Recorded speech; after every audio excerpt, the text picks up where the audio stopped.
지난 주일 10월 1일 날 미국 라스베가스에서 총기 난사 사건이 있었죠. 일단 그게 영상을 떠가지고 저도 한번 봤어요. 봤는데 호텔 32층에서 한 중년의 남성이 콘서트장에 있는 수천 명을 향해서 총을 무작위로 그냥 막 쐈어요. 한 50여 명이 죽고 거의 한 500여 명이 다쳤죠. 근데 그 사람도 뭐 자살을 했는지 사살을 당했는지는 모르겠는데 왜 그렇게 했는지 이유가 아직 밝혀지지는 않았어요, 정확하게. 근데 그 사람이 경제적으로 뭐 어려운 아니 수십억을 가지고 있는 자산가에 도박을 많이 했더라고요. 이 영상을 보니까 사람들이 다 무슨 폭죽인 줄 알고 폭죽 터트린 줄 알고 가만히 있다가 나중에 사람들 쓰러지는 거 보고 막 흩어져요. 영상 한 10분짜리를 보니까 난리도 아니에요. 왜 그럴까요? 전 세계에서 제일 강대국이라고 하는 그 미국 현장이 총기 난사 사건들을 보면 1년에 수백 명씩 죽어요. 이 뉴스에서 이게 크게 안 나와서 그렇지. 그러면 이런 말이 됩니다. 그 미국이라는 최고의 그 강대국이 총을 개인적으로 소지를 할 수 있잖아요, 그 나라는. 그러면 총을 개인적으로 소지하지 않으면 안 되는 나라가 됐다라는 거예요. 그죠? 그러니까 총을 개인적으로 소지하지 않으면 언제 무슨 일을 당할지 모르는 나라가 그 나라가 된 거예요. 그죠? 왜 그럴까요? 결국에는 우리 랩런트들이 꼭 붙잡고 가야 될 말씀이 결국 그 현장에도 미국도 마찬가지죠. 그 복음 가지고 시작했던 그 나라가 복음이 다 없어졌거든요. 결국에는 뭐 그 사람이 어떻다 이런 사건 사고들이 일어난다 이전에 그 나라에 복음이 없어졌어요. 그래서 우리 랩런트들이 여기에 오직을 해야 돼요. 어떤 문제와 사건 속에서도 우리 랩런트들이 그리스도 복음에 대한 언약을 붙잡고 가야 여러 가지 세상 속에서 흔들리지 않을 수 있어요. 또 그런 세상 속에 영향을 받지 않고 오히려 살릴 수가 있는 거예요. 그 사람 호텔 32층 방 안에 들어가 보니까 총이 한 점이 아니었어요. 여러 개 있었고 그 뭐 이유도 없고 뭐 정신적으로 문제가 있겠죠 물론. 근데 그런 병력도 없고 결국에는 복음이 없으면 어떤 현장에서 무슨 일이 일어날지 모르는 거예요. 그리고 우리가 늘 기도해야 될 하나님의 나라, 흑암이 무너지고 주의 전사가 파송되어진 우리 랩런트들이 가는 곳에 하나님의 나라가 임해야 유일성의 응답을 받을 수 있습니다. 또 우리 집사님 선생님 기도하신 것처럼 우리의 힘으로 하는 것이 아니라 오직 성령으로 해야 이 응답을 받을 수가 있죠. 이게 최고의 기도 제목이 돼야 되고 우리 랩런트들의 언약이 돼야 됩니다. 그러기 위해서 이게 필요해요. 기도. 목사님 표현으로 이랬어요. 나는 이렇게 기도한다라는 게 있어야 돼요. 기도를 배우는 게 아니라 누구한테 들어서가 아니라 나는 이렇게 기도한다라고 다른 사람한테 말할 수 있을 만큼 기도가 되어지는 거죠. 이게 안 되면 다른 사람한테도 피해를 주고요. 자기 자신도 누군가의 도움을 늘 받아야 돼요. 그럼 갈수록 어려움을 당하는 거지. 이런 표현이 있다는 거예요. 나는 아래에서 기도하지만 하나님은 우리를 위에 세우신다. 그게 기도입니다. 나는 아래에서 기도하지만 하나님은 나를 위로 세우세요. 그게 기도입니다. 여기에 대한 오직 유일성 재창조를 찾아내야 돼요. 진짜 24시 기도할 수 있는 복음 안에서 특히 이 기도가 안 되어지면 불신자들이 쓰는 말이기도 하지만 이 대물림이라는 것. 이번에 명절 때 가보셨어요? 잘 봤습니까? 가문에 내려오는 영적인 문제들. 저희 집은 항상 얘기하잖아요. 우리 집은 알코올에, 질병에, 간명에 하나 더 있더라고요. 이혼.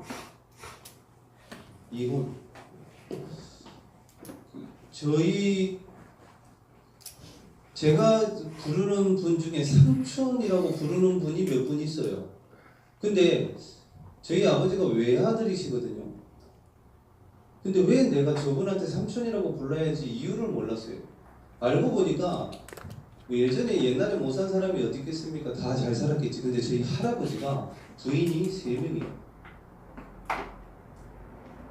요번에 알았어요. 부인이 3명이에요. 뭐 어떤 저희 할머니하고 그리고 또 다른 분 2분이 더 있겠죠. 저희 할머니 말고 다른 분에서 낳은 분의 아들을 보고 제가 삼촌이라고 부르고 있더라고요. 몰랐는데. 그러면서 이제 또 다른 분에서 낳은 자녀들, 지금은 저는 연락을 서로 안 해요. 뭐 여수인가 어디 살고 계신다고 하는데, 그리고 뭐 예전에 한번 얘기했죠. 대천 해수욕장에서 횟집을 크게 하셨던 분이 있어요. 그분을 보고도 저희 친척으로 알고 있었는데, 그분도 보니까 다른 분의 자녀예요. 그 보니까 가문에 저희 이제 조카되죠. 친척이 조카인데, 조카도 지금 세 번째 지금 결혼을 하고 있는데, 명절 때 얼마 전 명절 때 부인을 데리고 왔는데 그 부인도 바뀐 부인이었었어요. 근데 요번에도 헤어졌다 하더라고요. 애들만 3명을 데리고 왔는데 3명이 다 다른 부인의 자녀예요.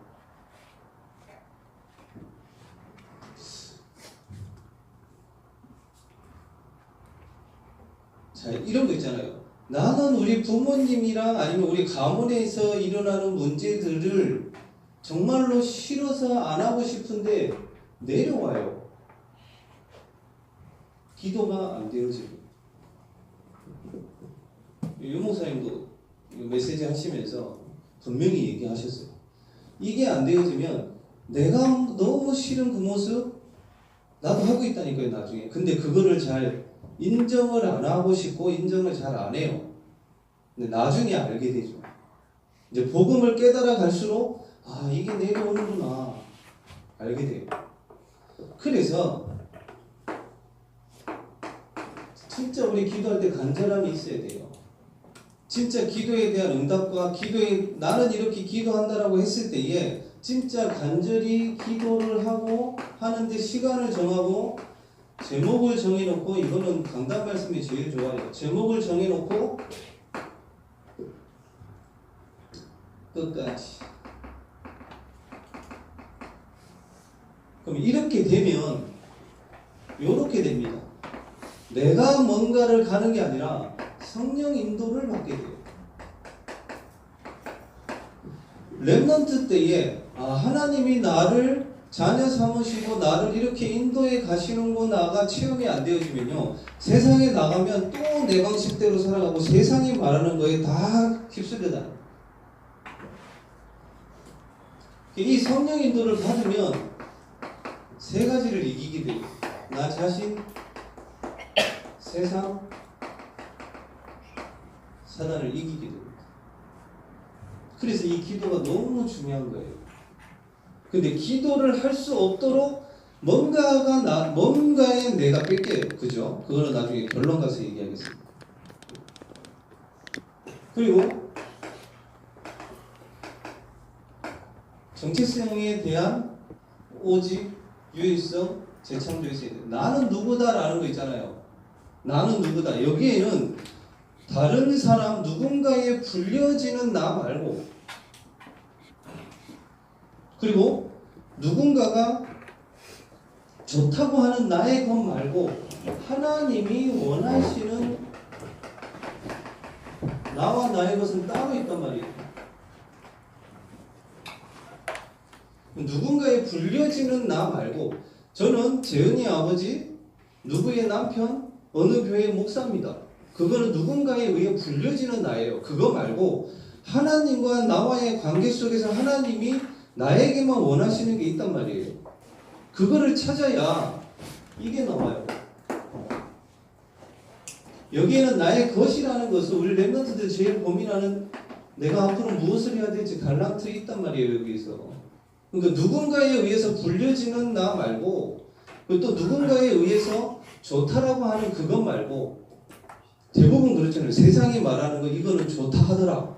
자꾸 거기에 따라간단 말이에요. 근데 그 많은 것들 중에 대부분 보면 요즘에 그래요. 4차 산업 해가지고 없어지는 것들을 따라가. 그래서 이 두 가지가 안 되면 없어지는 지구본에 내가 가 있다니까요.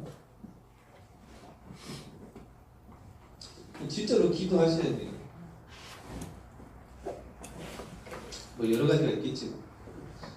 그다음 세 번째로 업에 대한 오직 유일성 재창조 있어야 됩니다. 업에 대한. 이 업에는 뭐 여러 가지, 우리 랩런트들은 학업이 될 거고, 어른들은 뭐 사업이나 직업 같은 게 되겠죠. 여기에 대한 오직 유일성, 오직 요거 세 개 빼고 불신자들도 요거 하는 사람들이 있어요. 이런 사람들은 성공하거든요. 불신자들은 있어요. 성공하는 사람들 봐봐요. 오직이고요. 유일성이 딱 있습니다. 다른 사람들이 따라하지 못하는. 그리고 재창조도 있어요. 새롭게 뭔가를 만들어내잖아요. 그거는 불신자고, 우리는 이 안에서 찾아내야 되는 거예요. 금요일날 어떤 분한테 문자가 왔어요. 임마누엘 서울교회에 계신 분한테 문자가 왔는데, 목사님 밤늦게 죄송합니다 하고 문자를 장문으로 이렇게 쭉 보내서요. 뭐라고 보내냐면, 목사님 제 아들이 옥동에 있는 군부대에 지금 들어가 있는데 예수님 영접한 지 한 달밖에 안 됐대요. 한 달밖에 안 됐고 지금 군부대 그 안에 있는데 저보고 좀 들어가 달라는 거예요. 들어가서 토요일에만 이제 면회를 할 수 있으니까 일주일에 한 번씩 가서 이제 다락방을 하고, 이 아들이 제대를 할 때는 그 부대 안에 제자가 딱 세워질 수 있도록 이제 기도하고 계신다고 하더라고요. 그러면서 제가 생각을 했어요. 저는 군대 문 앞에도 안 가봤어요. 군대 문 앞에도 안 가봤어요. 총 들어본 적 없어요. 총이 어떻게 생겼는지 잘 몰라요. 뭐 훈련 같은 것도 안 받아봤어요. 어른들이 가는 바로 민방위로 빠졌어요. 군 면제를 받으면 뭐 사주 훈련 이런 거 있고, 저는 그런 것도 없더라고요. 왜 안 갔는지는 아시죠? 요게 안 돼서. 요거 몇 번 얘기했잖아요. 여기는 되는데 이게 안 돼요. 그 총을 이렇게 못 드니까, 그때 당시에는 이게 안 되면 군대를 면제시켜 버리더라고요. 그 사람들이 다 오해를 해요. 일부러 부러뜨려가지고 군대 안 간 거 아닙니까? 아니에요. 저는 군대 가려고 그랬어요. 근데 오지 말라고 하더라고요. 그래서 못 간 거예요. 왜 팔이 이렇게 됐느냐? 한 번은 농구 골대에서 떨어지고, 한 번은 옥상에서 한 번 떨어지고. 그래가지고 이제 팔을 통기부스를 했는데, 답답하니까 어머니 보고 이거 좀 풀어달라고 그랬어요. 우리 어머니도 참 그렇죠. 그냥 가만히 냅둬야 되는데 뼈가 이렇게 맞춰지지 않는 상태에서, 돌아가 있는 상태에서 우리 어머니가 또 여기까지 기부스를 했는데 그걸 또 칼로 다 찢었어요. 속도를. 그래가지고 이제 팔이 돌아간 상태에서 굳어버린 거지. 그 뒤로는 많이 올라갑니다. 뒷머리가 잡힐 만큼. 근데 이거는 안 돼요. 그 신체 검사를 받을 때 몸에 뭐 불편한 데 있습니까? 물어보길래 아 이거 안 됩니다 그랬더니 바로 진단서 끊어 올라더라고요. 그 재검을 받을 때에 군 면제가 됐어요. 군대 문 앞에도 안 가보고 군 생활이 어떤 건지 전혀 몰라요 저는. 근데 하나님이 이렇게 연결을 시켜주시더라고요. 무슨 말을 하고 싶으냐? 그러면 이런 말이 돼요. 대학 사역을 하게 되면 대학 나온 사람이 제일 잘 알 거 아니에요. 그죠? 근데 어떤 목사님이 전혀 대학을 안 갔어요. 근데 대학 사역을 하시면서 엄청난 많은 응답들과 역사들을 일으키셨어요. 물론 하나님이 하신 거지만 그분이 부산에 계신 누구누구 교회 목사님이세요. 여러분들 이름만 들으면 잘 아는. 무슨 말이냐? 내가 하는 업 속에서 오직 유일성 재창조를 찾으면요, 이렇게 됩니다. 내가 못했던 것 하게 돼요. 내가 못했던 것, 그리고 내가 못 봤던 것, 그리고 내가 못 갔던 것 가게 됩니다. 다시 말해 이런 거예요. 진짜 이 세 가지를 가지고 기도하고 있으면요, 그리고 나에 대한 정체성을 알고 있으면 누구든지 만나도 상관없이 그 사람에게 답을 줄 수가 있어요. 그게 복음 가진 사람이에요. 이 업에 대한 오직과 유일성 재창조가 나와야 돼요. 그래야 서밋으로 설 수 있겠죠. 그 부대에 있는 친구가 그러더라고. 면회를 오시면 자기 후임도 데리고 올 테니까 같이 복음 좀 전해달라. 제가 머리 틀라고 처음으로 이제 군 부대를 들어가 보게 됐습니다. 한 번도 못 가봤대요. 그런 곳까지. 자, 그러면 여기에 대한 오직과 유일성과 재창조의 응답을 받기 위해서는 방향이 맞아야 되겠죠. 그리고 우리가 하는 것에 어떤 목적과 목표가 있어야 되겠죠. 다른 게 아니에요. 진짜 전도와 선교에 우리가 방향을 맞추고 거기에 대한 목적과 목표가 있으면 여기에 대한 오직과 유일성과 재창조의 응답이 오게 됩니다. 어렵나? 그러면 한 사람만 예를 들어서 다윗은 이 응답이 있었느냐? 있었어요. 어떻게 했느냐?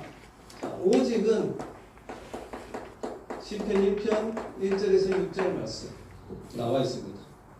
복 있는 사람은 악인들의 길을 쫓지 아니하고 죄인들의 자리에 서지 아니하고 오만한 자리에 서지 아니하고 오직 여호와의 율법을 즐거워하여 묵상하는 자로다. 늘 목동이 되든 쫓기는 삶을 살든 왕이 되든 늘 있었어요. 그리고 유일성에 대한 거는 요거라고 보시면 유일성에 대한 거는 시편 23편 1절에서 6절. 여호와는 나의 목자시니 내가 부족함이 없으리로다. 자기 자신의 정체성에 대한 유일성이 있었어요. 그죠? 그리고 업에 대한 것은 업에 대한 시편 78편 70절에서 72절 보면 뭐라고 되어 있냐면 목동으로 있었던 이 다윗을 하나님이 양우리에서 끌어내셔가지고 이스라엘을 기르게 하셨다고 되어 있어요. 어떻게? 마음의 완전함으로 그리고 손의 능숙함으로. 다시 한번 말씀드릴게요. 하나님은 처음부터 어마어마하게 큰 거를 맡기시지 않아요. 아주 작은 거에서 시작을 한다니까요. 다윗이 목동을 쳤는데 그 양을 쳤잖아요. 수백 마리의 양을 쳤는데 그걸 보고 하나님이 이스라엘 나라를 맡기십니다. 왕이 되잖아요. 그래서 당연한 것부터 하라는 거예요. 당연한 것. 대단한 거 말고 내가 해야 될 당연한 거.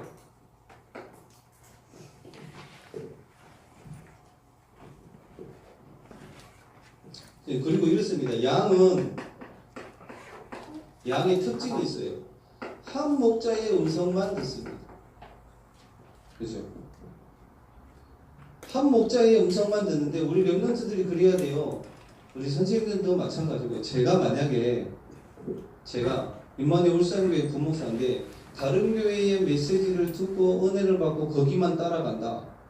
다른 데 가야죠. 그죠? 한 목자의 음성을 듣고 거기에 방향 맞춰서 가야 되겠죠. 그걸 보고 교회 플랜이라고 해요.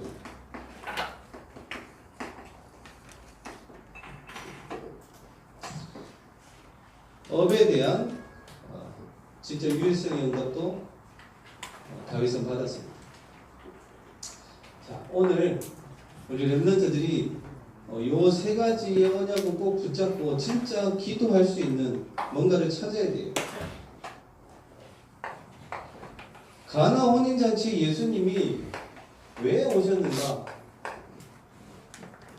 왜 거기를 갔을까요? 여기에는 이런 말씀이 있습니다.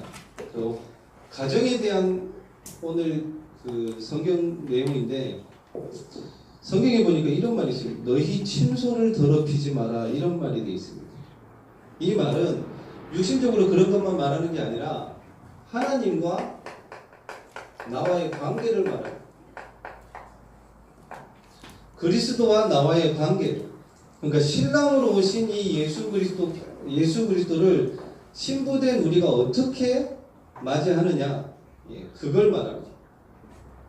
다시 말해, 하나님보다 더 사랑하는 그 무엇, 요거를 빨리 없애야 되는 거예요. 하나님이 원하시는 것은 다른 게 아니라 하나님과의 나와의 관계를 먼저 하기를 원하시거든요. 가나 혼인잔치 예수님이 왜 오셨는가? 문제의 시작이 어디서부터 시작이 되냐면요, 가정에서부터 시작했습니다.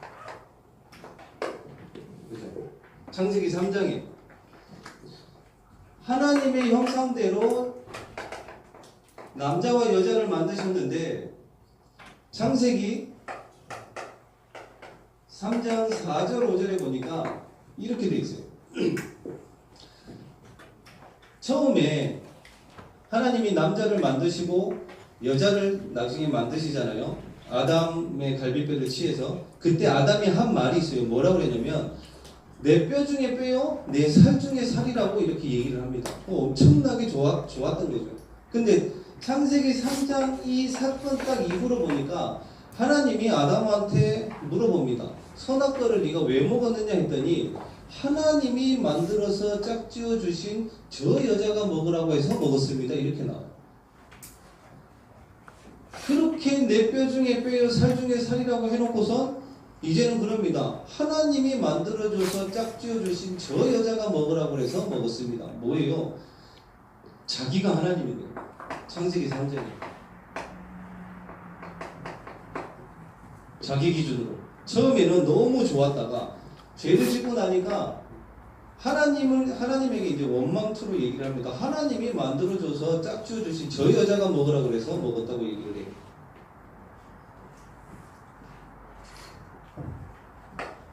여기서 가정이 파괴됩니다.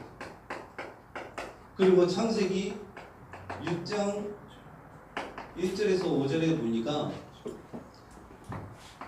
결혼을 모든 육신적인 기준을 가지고 결혼을 합니다. 우리 렘넌트들은 지금부터 물론 뭐 결혼하려면 아직 한참 남았겠죠. 언약이 없는 결혼은 나중에 분명히 문제 생깁니다. 실제로 그래요. 그러면 김진건 목사는 결혼을 잘했느냐? 잘했어요, 저는. 왜? 이게 있기 때문에. 이게 있으면요, 물론 싸우기도 하죠. 근데 별로 싸울 일도 없어요. 서로 그냥 이해하고 넘어가는 거지. 근데 이 언약이 없이 결혼을 하면요, 심지어는 그래요. 좀 조심스럽게, 유 목사님이 주례를 한 사람들도 이혼한 사람 많아요. 왜? 모든 기준이 여기 있었거든요. 하나님이 원하시는 그런 언약 안에서의 결혼이 아니라, 이거는 연애도 마찬가지입니다. 언약 없이 이렇게 하면 나중에 상처는 상처대로 받고 내 삶에 뭔가 스크래치 생겨요. 이게 없으면. 그러면 이렇게 얘기를 해봅시다. 지금 우리나라의 이혼율이 4쌍 중에 1쌍이 이혼을 한다고 해요. 그러면 이혼이 잘못된 거냐? 어떻게 얘기를 해야 될까요? 잘못된 걸까요? 그럼 아까 저희 할머니로 얘기를 돌아가 봅시다. 할머니가 몇 번째 부인인지는 모르겠지만 이 할머니가 없었으면 저도 없었겠죠. 그죠? 그러면 이혼이 잘못된 거냐? 잘된 거냐? 이거 어떻게 생각을 해야 될까요? 그러면 이렇게 얘기했죠. 복음 받기 전이다. 근데 이혼을 했다. 이거는 발판이 되어집니다. 복음 안에 있다라면 실제로 그래요. 분명히 발판이 되어집니다. 근데 복음 받은 이후에 이혼을 했다. 이거 어떻게 생각을 해야 될까? 많은 사람들이 여기에 사람들을 정죄하더라고요. 어떻게 그럴 수가 있느냐. 이거를 하나의 문제로 생각한다 그러면 자기 자신도 문제 엄청 많거든요. 그래놓고 이걸 보고 정죄를 합니다. 근데 주의할 게 있어요. 여기서 복음을 받은 이후에 만약에 이혼을 했다. 네.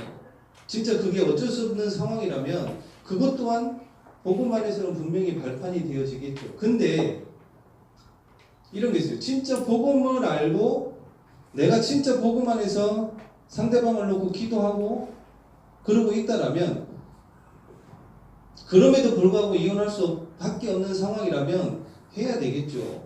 그죠? 진짜로 우리 렘넌트들은 미리 언약을 붙잡고 기도해야 돼요. 성경에는 창세기에도 그렇고 마태복음에도 그렇고 뭐라고 되어 있냐면 하나님이 짝지어 주신 것을 사람이 나눌 수 없느니라 이렇게 되어 있어요. 하나님이 짝지어 주신 것을 사람이 나눌 수 없다고 되어 있어요. 제가 얘기했죠. 제 집사람 놓고 1년 동안 기도를 했다고. 1년 동안 기도하면서 3번을 얘기를 했어요. 자꾸 이렇게 기도가 되어진 자 나랑 만나자 이렇게 했는데 자기는 전혀 관심 없대요 저한테. 그래서 3번이나 차였어. 1년 동안. 그런데도 계속 기도했어요. 하나님 앞에. 나중에 무슨 확신이 왔느냐. 이 말씀이 확신이 왔어요.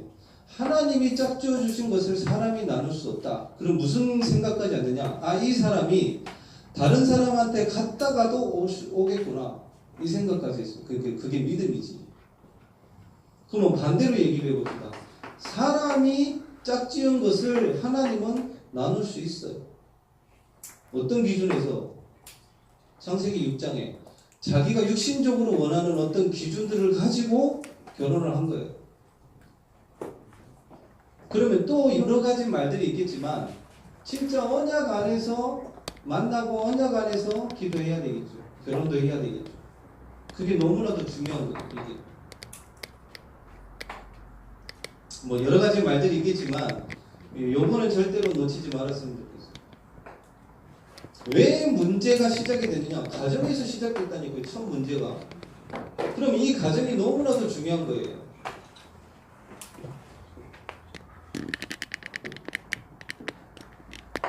자, 예수님의 사역의 시작은 어디였느냐? 예, 오늘 말씀에 나와 있는 혼인잔치집이었습니다. 혼인집에서.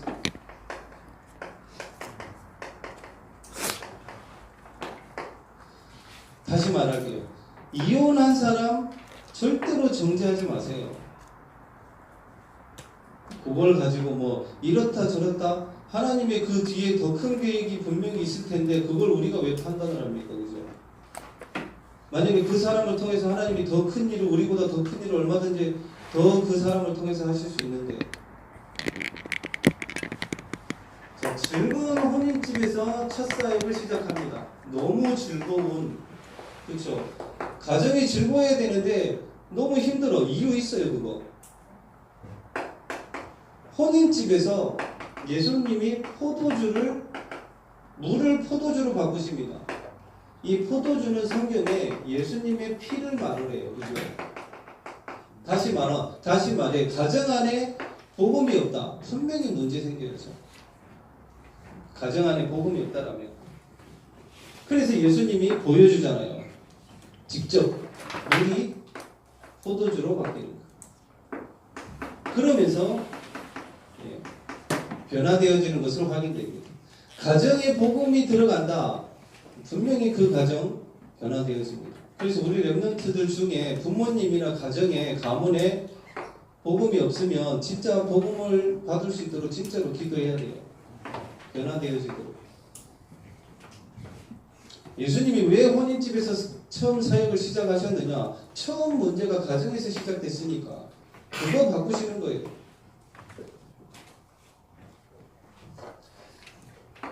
한 사람이 변화되어지면 복음 안에서 변화되어지면 분명히 그 가정과 가문을 살려요. 지난주에 왜 예전에 얘기했죠. 막 귀신 보고 귀신이 목 조르고 침대에서 뛰고 씻을 때 거울 보면 거울 위에 비춰져 있고 이런 친구가 이제 군대를 갔다가 실제로 이제 군종이 돼서 나왔더라고요. 이번에 그 군종은 그거예요. 군 안에 있는 이제 전도사님들처럼 이렇게 그렇게 사역을 하시는 그 친구가 복음을 받고 변화가 되어졌어요. 지금 이제 군종이 되어졌고, 이제 제가 기도하는 거는 그거예요. 하나님이 이 친구에 대한 계획을 계속 묻고 기도하고 있어요. 물론 신학을 하고 이러면 더 좋겠죠.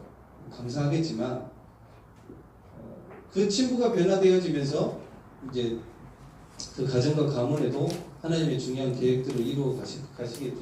한 사람이 변화되어지면 많은 곳에 영향을 끼칩니다. 오자마자 앉아서 기도하더라고요. 옛날에 그런 친구가 아니었는데.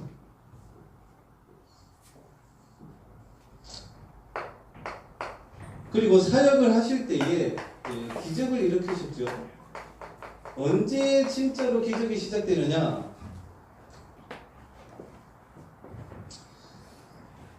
결국에는 나에게서부터입니다. 요한복음 2장의 전체 주제는 그거예요. 주인이 누구냐? 예수 그리스도를 우리는 물론 예수 그리스도를 믿고 구원을 받았죠. 구원자로만 예수님을 생각한다 그러면 기적은 일어나지 않습니다. 또 어떤 귀빈으로 모신다. 아니, 예수 그리스도가 내 삶의 모든 곳의 주인이 되어질 때에 실제로 기적이 일어납니다. 그래서 어려운 게 아니에요. 모든 선택, 분명히 선택에는 책임이 따른다고 그랬죠. 특히 우리 렘넌트들은 진로에 대해서 어느 대학을 가며 어느 학과를 가며 어떤 직업을 가지고 누구와 결혼을 할 건지, 또한 우리의 감정조차도 진짜 모든 선택의 주인이 그리스도가 맞냐는 거예요. 대부분 아니더라고요. 저조차도 중요한 순간에는 자꾸 내게 나와. 그래서 복음 편지에 보면 이런 게 있잖아요. 나가 여기 있고 예수 그리스도가 밖에 있다. 이거는 불신자고, 자, 대부분 사람들이 이렇게 살죠. 나가 여기 있고 예수 그리스도는 여기 있어. 의자에. 주인이 예수님이 아니고 나라. 구원은 받았는데 모든 선택에서 나라. 그런데 그리스도가 주인이 된 사람은 이 자리에 예수님이 올라가 있습니다. 중요할수록 더 그래야 돼요. 만약에 아무 어떤 선택을 해야 되거든요. 무조건 가는 게 아니라 실제로 잘못된 선택을 많이 하는 게 고민과 염려 속에서, 그리고 제일 중요한 거 이런 거 있어요. 선입견.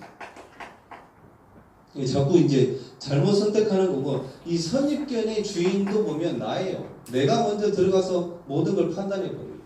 아, 저 사람은 저럴 것이다. 아니면 이런 거 있죠. 우리 렘넌트들 진로에 대해서 세상이 말하는 그 좋은 대학과 좋은 학과를 가면 성공할 수 있을 것이다. 그것도 나예요. 어떤 직업 선택할 때도 마찬가지예요. 돈 많이 주는 거, 세상이 말하는 성공, 그 나예요. 나. 결혼도 마찬가지. 근데 여기서 주의해야 될 거, 결혼할 때 어른들이 가문을 봅니다. 그 어른들 말 들으세요. 들을 필요 있습니다. 왜냐면 콩깍지가 씌우면 뭐든지 다 좋아 보여. 선택할 때 특히. 그래서 얘기를 하자면 요 진로에 대한 것을 놓고 기도할 때에는 한 렘넌트는 제가 언약을 잡고 응답을 받아가더라고. 어디를 가든 진짜 기도해야 돼요. 전도할 수 있는 곳으로, 진짜 복음 전하고 전도할 수 있는 곳으로. 그래야 하나님이 가장 정확하게 인도하십니다. 그리고 전도자를 만날 수 있는 곳, 어디를 가든. 그리고 제자 찾을 수 있는 이곳으로 가도록 기도하는 거예요.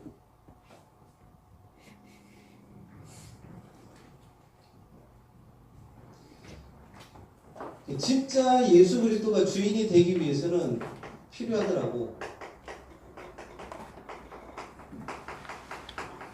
진짜 어디에 관심이 있는지 그게 나예요.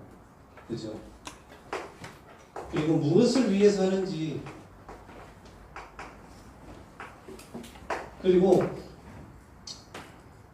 무엇이 나를 움직이는지,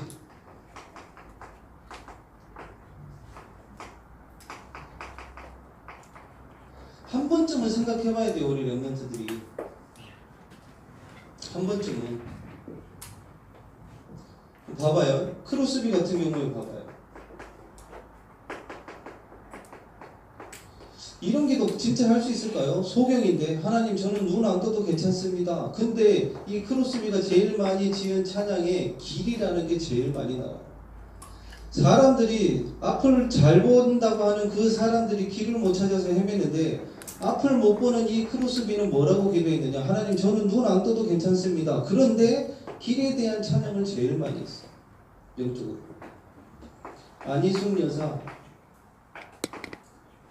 암에 걸렸는데 안희숙 여사가 그러잖아요. 하나님 저는 어디든지 가도 괜찮습니다. 물에 가도 괜찮고 불에 가도 괜찮습니다. 왜? 거기도 하나님이 나와 함께 하시니까. 이사야 43장 1절에서 3절에 나와 있어요.